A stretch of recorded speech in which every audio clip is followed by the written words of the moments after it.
Humble requête d'un affligé.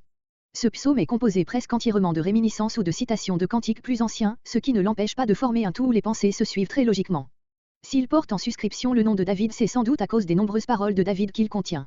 Le fait qu'il reproduit aussi une parole des Lamentations, verset 3, montre qu'il appartient en réalité à une époque plus récente que celle du roi prophète.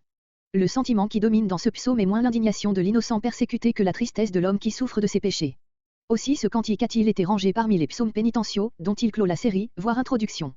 Après une humble invocation, le psalmiste expose à Dieu sa situation, versets 1 à 6. Cette première partie du psaume se termine par un jeu d'instruments. La seconde partie contient la prière proprement dite, par laquelle le fidèle demande à l'Éternel, en même temps que la délivrance, sa direction pour être conduit dans le bon chemin, versets 7 à 12. Verset 1. Verset 1 à 6. Invocation et complainte. Ta fidélité, à tes promesses et ta justice, ce sont là les seuls motifs que fasse valoir le psalmiste, à l'appui de sa requête. Il ne s'agit évidemment pas ici de justice rétributive, voire verset 2, mais de la justice en vertu de laquelle Dieu se conforme à cette loi miséricordieuse, établie par lui-même, qui assure le pardon aux pécheurs repentants et fait prévaloir la grâce sur le droit strict, psaume 25.8, psaume 31.2, 1 Jean 1.9. Verset 2. Nul vivant ne sera trouvé juste. Pensée souvent exprimée dans Job, Job 4.17, Job 9.2, Job 14.4, etc., et que développe Romains 3.20. Verset 3. La première partie de ce verset est empruntée à Psaume 7.6, la seconde à Lamentation 3.6. Verset 5. Je me souviens. Comme un homme dont la carrière est terminée et qui est presque déjà dans le Sheol, le psalmiste se reporte au temps passé, où l'Éternel agissait en sa faveur. Ce verset, comme déjà le précédent, est une réminiscence de Psaume 77.4-6. Verset 6. Terre altérée. Comparez Psaume 63.2. Verset 7. Verset 7 à 12. La application. Ici encore nous voyons reparaître des paroles d'autres psaumes.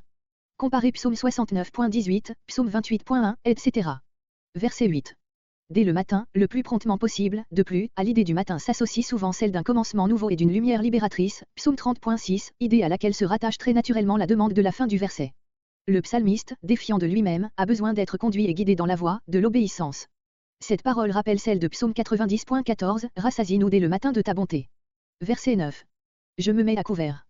Au milieu de tant de paroles empruntées à d'autres cantiques, celle-ci est propre à notre psaume, on ne la trouve nulle part ailleurs. Comme le verbe manque de complément, quelques-uns traduisent « J'ai mis à couvert auprès de toi, mes pensées, mon secret, je te l'ai confié ». Verset 10.